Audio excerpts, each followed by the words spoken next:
What's up in War Eagle, everybody? It's your guy, Ike Jones, and we are here back inside the morning drop. Auburn Express here, powered by the War Report, and we are doing it facts or nah, Texas A&M edition. Let's get straight to it, man. Y'all know how we do right here, War Report style. Let's drop it on them.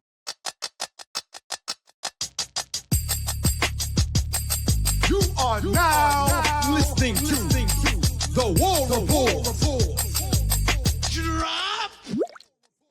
Morning Drop brought to you as always by the good folks over at Rogue Shop. Make sure you head over to rogueshop.com. Use code REPORT when you do to get 15% off on America's #1 online dispensary. That is the Rogue Shop. Joining me live today to talk a little facts or not Texas A&M style are my good friends. Y'all know him from the College Loop, Dylan Lark. And joining us from Locked On Aggies is my guy, Andrew Stefaniak. How are you guys doing? I'm doing good, Ike, man. It's been a long time. How are y'all doing? Dylan, haven't heard from you in forever, brother. How's everybody doing? I'm doing pretty good over here. You know, I got a couple of jokes I want to make towards you. You know, since you're locked on Texas A&M, I got to make a couple midnight yell jokes at least some point. Ready for them? Ready for them? Definitely fair game there. Get your facts and not questions in. We will answer them live here in just a moment. But let me get things kicked off, facts or not style, and let's talk about Auburn and this receiving game, because I think that Auburn's going to need to figure out how to pass the ball in order to put up points in this game. And we'll start it off with saying, facts or not, Auburn will have at least 100-yard receiver in this game. One receiver will get at least 100 yards in receiving yards in this game. I'll let you start it off, Dylan. How are you feeling about this one?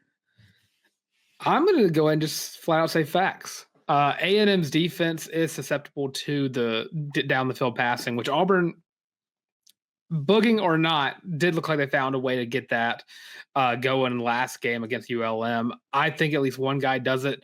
This A&M defense, 70th in the country when it comes to passing yards allowed per game, letting up 220. So I think Keandre Lambert-Smith or Cam Coleman, one of those two, are going to hit that century mark again. Okay. All right. Andrew, how you feeling about it? Facts. It's going to be Keandre Lambert-Smith. He's going to go for 100 in this game. And Auburn fans, I'm not trying to come in here and rain on a parade, but that's what I'm going to do. Okay. Auburn found the blueprint to winning football games in Lexington, Kentucky a few weeks ago. And that was running the best running back in the SEC, and that's Jarquez Hunter. Samson, get that out of here. I believe it's Jarquez Hunter. Okay. Now, if you're a Texas A&M fan and you see Peyton Thorne dropping back to throw the football 30, 35 times in this game, you're happy about that. You should be very, very happy. Yeah. So I would love for Keandre Lambert-Smith to have 100 yards in this game, because I think that's the recipe for Texas A&M to win this football game. I'm not mad at it. Not mad at it. You know, I am actually going to go facts on this one as well, because I believe, and, you know, whether or not it holds to be true, Auburn is going to try to throw the football a good bit, because Texas A&M is going to do a good job against the run, and they're just going to feel like, all right, this isn't working. They're going to abandon the run and try to throw the ball a bunch. I think that, you know, Lee, who is a great corner, is likely going to be on Lambert-Smith for the vast majority of the game. So it may be Coleman who gets the opportunities more often to do that. And Auburn's found a way to feed Cam Coleman outside of just having to go deep with him on those routes. So maybe it might be Cam Coleman in this game, but I do believe that it happens in this game because of the way Texas A&M is going to pay attention to the run game. So give me facts on another 100-yard receiver for Auburn in this game. All right, Dylan. Hook us up with something, man. All right. So this is two teams. We're talking about the passing game last time around. So the running game, this is two teams that love to run the football. There are a lot of really good rushers all over the place on both these teams. Jarquez Hunter, Damari Alston, and Jeremiah Cobb for Auburn, Marcel Reed, and Amari Daniels on the A&M side. So facts or nah, going to kick it off with the A&M guy over here. Facts or nah, both these teams can combine for at least 400 rushing yards. I'm going to say nah. And the funny thing about this is, from the Texas A&M side, this is your first game against a legit opponent after Le'Veon Moss goes down with the injury. Amari Daniels is a solid running back. He's a solid RB2. In essence, he's actually the RB3 because A&M lost a guy before the season started. So he's really the RB3. For an RB3, he's one of the best in the SEC. But after him, and what we've learned from Texas A&M's offense, they're going to go to both guys. They're going to go to Amari Daniels. They're going to go to RB2 now, EJ Smith.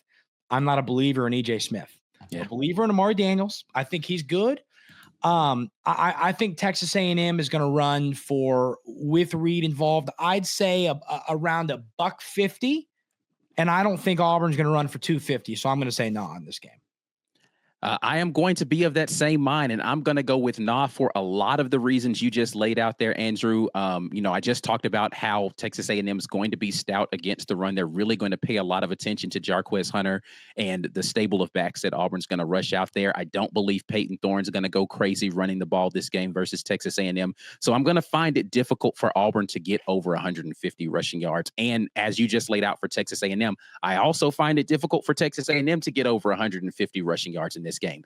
This is going to come down to which quarterback makes the plays at the key times in this game. Marcel Reed might make some plays with his legs to extend some drives, things like that. But if you're talking about racking up yards, it's going to have to be from the quarterback position. Texas A&M has receivers that are averaging a first down every time they touch the football just because of the way that they're able to set it up with the run. But I don't think that anybody's going crazy on the ground. I'm going to go with nah on the total of 400 getting reached there. Yeah, I'm going to join y'all on that sentiment as well. It's going to be a big old nah on that one. Both these defenses really good. Auburn only allowing 104 yards per game on the ground, A&M 124. I think you're looking at two very stout defensive lines that are going to make it very tough for any running back, no matter how good it is. Even prime Derrick Henry, I don't think could run on this Auburn defensive line. I'll throw some shade. So that's a huge statement there, Dylan. Rivalry week is on its way. I'm throwing shade wherever I see fit. So yeah, I don't think I'm you're going to throw a gnaw at that. All right, Andrew, what you got for us on this one, man? I think a big one for Texas A&M is going to be the legs of quarterback Marcel Reed. It's going to play a big role in this game. He's a mobile guy. Is Marcel Reed going to run for 50 yards in this football game? Facts or not? This one's tough. I'm not going to lie to you. It's tough for me on this one. I'm going to say nah. And this is a slight book. It's a slight book because I do think that if he gets one long one, then he can total it up for 50 yards in this one. I just think that laser focus this week they probably have Walker White out there running around like crazy in practice to simulate this as best as you can. Auburn's going to have a huge, and every quarterback that has come in other than when they played Oklahoma and he had the one big run there with Hawkins, every rushing quarterback that has come into the Plains has gotten shut down by this Auburn defense because they have been laser focused on this guy's not beating us with his legs. I think that's going to be the game plan again. DeMarcus Riddick has been unleashed on these quarterbacks, and he's got the speed to be able to run a Marcel Reed down. Give me nah on this one. I think Auburn's going to limit him to under 50 yards. Dylan. Dang, I stole my talking point there. I was going to go full on DeMarcus Riddick. Yeah, Marcel Reed's not hitting 50 yards in this game, so that's a big old nah for me. I think you found the blueprint for stopping a dual threat quarterback versus Vanderbilt. You stopped Pavia. Pavia only had 26 rushing yards out of 12 carries. And you saw Riddick. I mean, one of the best plays from that ULM game was that play action boot. They tried to run, and DeMarcus Riddick read that all the way down. He got the sack out of that. I think Riddick's the big key to this game. I think you're expecting another big game out of him. And I think it starts with locking down Reed in the pocket. Looking at this, I'll tell you, it's going to be interesting. And sacks play a role in it too. You expect McLeod and Keldrick Falk to get after Reed. He gets sacked once for 10 plus yards. No chance. I would take the 50. But I mean, I'm looking at this from the Texas A&M side of things. I don't know if I believe in the running back room now that you've lost Maury Daniels. I'm starting, or now that you've lost Le'Veon Moss, excuse me. And I'm starting to look at this and go, I think Texas A&M needs Marcel Reed's legs more than ever. It's been the one consistent for this Texas A&M offense. Nothing Wigman's done, not the receivers. It's been Le'Veon Moss and the legs of Marcel Reed. I think with Moss down and Daniels and some of these running backs out there, I think they're going to have to feed Marcel Reed in his legs. And we saw against LSU, it can be a weapon. I think it's going to be right at 50, but I'm going to say facts. Okay. All right. I'm not mad at it. I'm really not mad at it because I believe you in when you're saying Texas A&M needs it. They need him to be a factor in the run game. But we will see what happens this weekend on the Plains. Going to take a quick break and acknowledge show sponsor today. And again, for this week, the sponsor is Joy Mode. If you need to enhance your performance out there in your field of play, make sure you head over to tryjoymode.com. 20% off plus free shipping when you use code rapport there. And, you know, a lot of young guys out here watching this show. Maybe you don't feel it right now, but the older gentlemen out here, cardiovascular health, you need to make sure that you got the blood flowing to handle business. You can head over there to Joy Mode, tryjoymode.com, use code rapport. They get you 20% off plus free shipping. We are going to get over here. Appreciate once again Dylan Lark and Andrew Stefaniak for joining us today, talking a little Auburn versus Texas A&M. We're going to get over here into the comment section and see what you all are talking about here live with our Green Name Gang. We'll kick it off with Tim, the Tool Main Taylor, who says, facts or not, KLS gets 1 touchdown and 150 yards. We said maybe Auburn has a 100-yard rusher. 150 sounds like a big number and a touchdown. How are we feeling about this one? I'll start with you, Dylan. How you feeling about that one? I like that one a lot, actually, because I'm looking at Keandre Lambert-Smith's stats, 761 yards, give or take, on the season. He only needs 119 yards per these last 2 games to get hit 1,000. So I'm going to go facts. I'm going to boog a little bit. I don't think Auburn's going to win this game, but I definitely think Keandre Lambert-Smith's going to continue. And, you know, hitting 1,000 yards would be the first time in my lifetime that I've ever seen that from an Auburn receiver. So I'm definitely rooting for that. Yeah. Just missed it. Andrew, how you feeling about this one? Oh, if you threw 125 at me, I'd be a lot more in. I'm going to say nah. But I love the idea of it, really. Lambert-Smith, if we remember right, it was A&M or Auburn for Lambert-Smith at the tail end. Those were the 2 schools that were there for him. So, you know, he's a guy I've studied a lot this offseason. I like his game a lot. He's been darn good for Auburn. I think his stat line, I think he's going to score. I think he's got something like 7 catches for like 127 yards and a touchdown. I think he gets over $125, not buying $150. But I think he's going to have a great game on Saturday. Yeah, I mean, I already told you guys, I think that Lee is going to have the duties on Lambert-Smith. I'm going to go nah on this one as well. 150 feels like a big number for him to put up. Let me say this definitively right now. If Keandre Lambert-Smith has 150 receiving yards and a touchdown on this game, I think Auburn's going to win this game because I fully believe that they're going to have their best cover corner traveling with him for the vast majority of the game. And I fully believe that Cam Coleman needs to be a big factor in this. 150 from one receiver means you're likely going to have 100 from another guy as well. And they're just getting beat over the head with some deep passes. And that just feels like disaster for Texas A&M. I don't know that you can let Peyton Thorne throw for 250 yards in this game and win this game. But I don't see Lambert-Smith getting to $150. So I'm going to go nah on that one. Got another one here from the Tool Main who says, facts or nah, DJ Durkin finds a way to keep A&M under 350 total yards in this game. How are we feeling about this one? Andrew, I will start this one off with you. That one is even harder than the Lambert-Smith one to me because I don't know how y'all look at this game. I look at this game. I don't think this is going to be a super high scoring type of game. I agree. I'm looking at a 24-17. Are y'all kind of in the same area code on that? Yeah.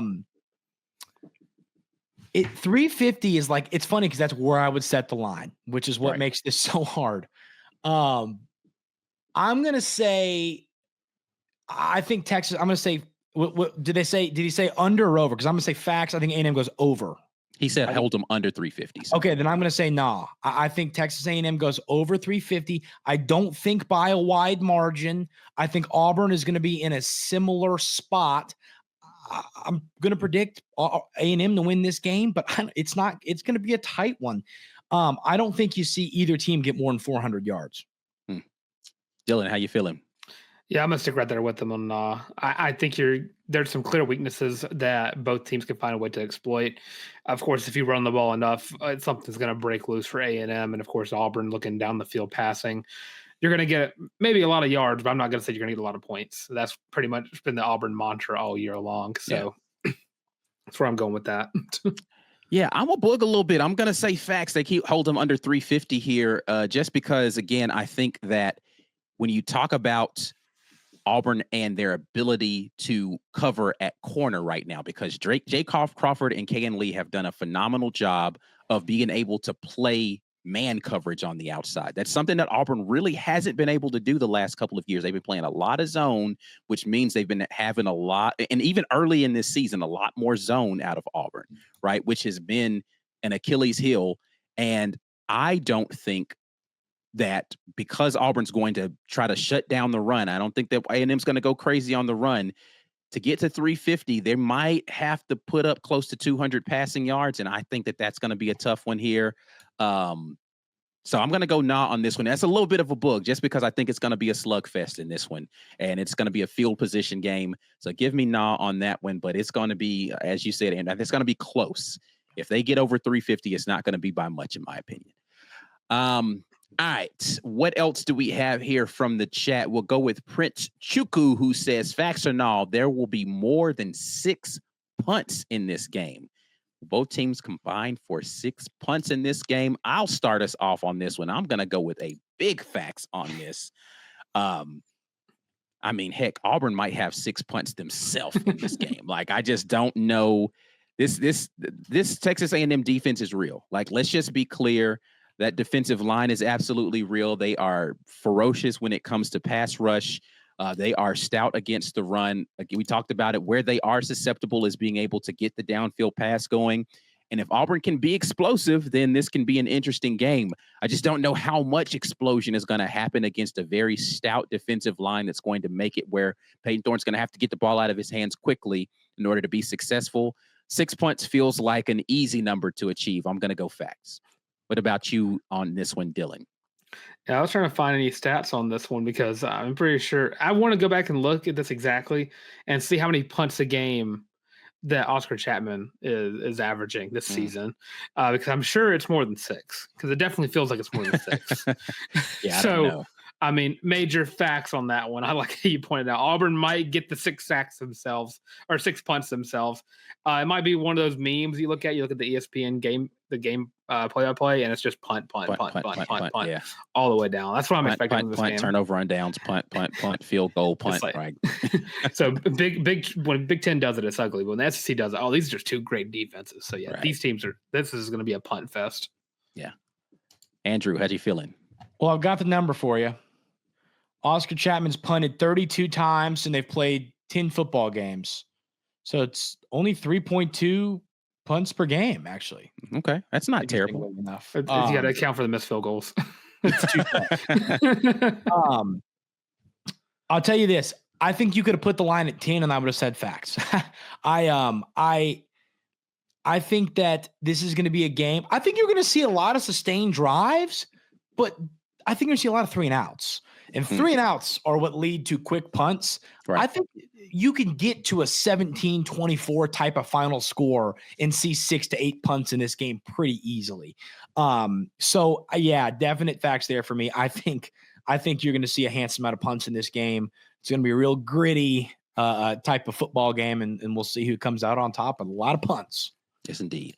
James Martinette jumps in. Facts or not, Auburn has a 100-yard running back and a 100-yard wide receiver. Ooh. Dylan, I'll give you the honors of starting us off on this one. Shoot. Yeah, nah on that one. So the issue with Auburn this season has been the running game has worked. The biggest threat to Auburn's running game has always been whoever's calling the freaking plays. So if Jarquez Hunter might get like 99 yards, he just needs one more carry, and Hugh Freeze like, let's just throw a fade route to the end zone to Robert Lewis. That might happen. I guess happened twice this season already. So yeah, I don't think Auburn gets a 100-yard rusher in this game. I think they're going to try to pass the ball too much, which might end up just costing Auburn the game. Andrew, how you feeling? No disrespect to Hugh Freeze or Auburn fans when I say what I'm about to say. I'm first of all going to say nah, and I'm going to tell you why. And that's because looking once again, Auburn gave you a blueprint to winning games against Kentucky. Not a great Kentucky team, but point stands. That was run the football to your all SEC, potential All-American 1,000-yard rusher type of running back, right? 270 yards, 2 touchdowns. That's what you should do. Then Hugh Freeze says, you ever seen the meme where it's the guy looking in the mirror and he said, you get in there and you make it about yourself. That is Hugh Freeze, because he says, I want to pass the ball. And they're going to throw the ball. So I think you're going to have one or the other for sure, but you're not going to have both, because balance, I don't think, is something that Hugh Freeze is a fan of. Yeah, I think Hugh Freeze is a fan of balance. I just think he forces it. I'm going to go with nah on this one as well. His balance is about number that are called more so than how many yards it is. And so, yeah, I just don't know that both of those occur. Again, if you're getting into a space with me where you're going to have a 100-yard receiver and a 100-yard rusher for Auburn, give me Auburn in this game, just because I don't like it. Feels as if they're clicking on all cylinders when you're doing that, because if two guys are going to equate for 200 yards, you're going to get, another 170, 80 yards from another receiver. You're going to get another rusher that's going to go for 30. You're getting into the realm where Auburn's going to get around 400 total yards in this game. And if Auburn does that, huge caveat, without turning the ball over a bunch, Auburn's running away with this game, right? Or missing a bunch of field goals, right? Yeah. Which has been the Achilles heel of this Auburn team. Is just you do well to put yardage up, but then you screw yourselves at the end of the drive because you don't come away with points because you're missing field goals or you're turning the ball over. So heaven forbid, as an Auburn fan, we have to sit through another Saturday of that type of thing going on in this game. All right, last one here. Another one from the Tool Main, who says, facts or not, Auburn, and speaking of the turnovers, Auburn wins the turnover battle in this game. How are we feeling about that? Andrew, I will let you start on this one. That's a quick nah for me. I think Texas A&M is taking care of the football. Auburn hasn't. I think that's, and yes, Auburn has been thorn. Is it since the Cal game? It's 3 interceptions, but you have Hank Brown having played a couple games in there. They've been better. It's been better. Sure. Definitely been better. I agree with that. But Texas A&M is taking care of the football. Marcel Reed is not throwing a lot of picks. They put the ball on the ground here and there, but not at a high level. Texas A&M is taking care of the football. Auburn hasn't. I think that Texas A&M wins the turnover battle in this game. Dylan, how you feeling about this one? Yeah, big old nah on that one. Out of the 10 games that Auburn has played, they have lost the turnover battle in 6 of them, tied 1 of them, and won 3 of them. This A&M defense is good at turning over the football. They average 1.4 turnovers gained per game, which is top 60 in the country. Auburn's defense only gets 0.8 turnovers a game. Down there all the way at the bottom of the list with that one. And so this offense and defense combos does not look good for Auburn in this situation. Auburn's offense gives it up a lot, even though they've been on a nice little trend. I just don't trust them to play a clean game of football in any way, shape, or form. So yeah, Auburn is going to have a couple. Yeah. Unfortunately, I'm going to go nah on this one. If I could go push on this one, that would be my book and say that Auburn equals the number of turnovers, so 1 apiece or something like that. But yeah, God, that would be the ugliest game. That would rival the last time Texas A&M came to town versus Auburn. If you're talking about a game that's that ugly, and I don't really want to have to sit through that one either. But we will see what happens in this game. But I'm going to go nah just because, again, I think that I believe in the Texas A&M defense, specifically that defensive line. And unfortunately, I don't believe in Peyton Thorne's ability to deliver under pressure in those scenarios. He's going to have to show me something to change my mind on this one. I'm going to have to go with nah on that, unfortunately. All right, we are going to get out of here. Thank you so much to my guests today, Dylan Lark and Andrew Stefaniak. If you want to keep up with what's going on at the College Loop, Dylan, tell the people how they can do that. Yeah, you can check us out at the College Loop on YouTube every Tuesday, Thursday, and live streams on Sunday, recapping either the week or the Auburn game that happened the day before. Auburn football might be ending this week, per se, if Auburn does not win this game, because that means the season will end next Saturday. So, yeah, check us out over there, and also social medias at the College Loop, literally everywhere. Trying to post a little more video content over there. That's what's up. Andrew, tell the people how they can keep up with what you got. You got a lot of stuff going on, but tell the people how they can keep up with you. Locked on Aggies is where you can find the Texas A&M stuff wherever you watch your podcasts or on YouTube. Locked on Aggies broke down this game all week long, so go check that out if you want a deeper view of the Texas A&M perspective on this one. Yes, indeed. And you guys know that you can check us out all over the webs. We are at the War Report. Another shout out to the great folks over at Rogue Shop. Head over to rogueshop.com. Use code REPORT. They are the sponsors of the Morning Drop, each and every single Morning Drop, sponsored by the Rogue Shop. Sleep, stress, pain, anxiety relief, all have remedies for you right there at Rogue Shop. Use code REPORT to get 15% off of your purchase. We'll be back at you guys again right before the game, giving you the pregame. But until then, and as always, War Eagle. War Eagle.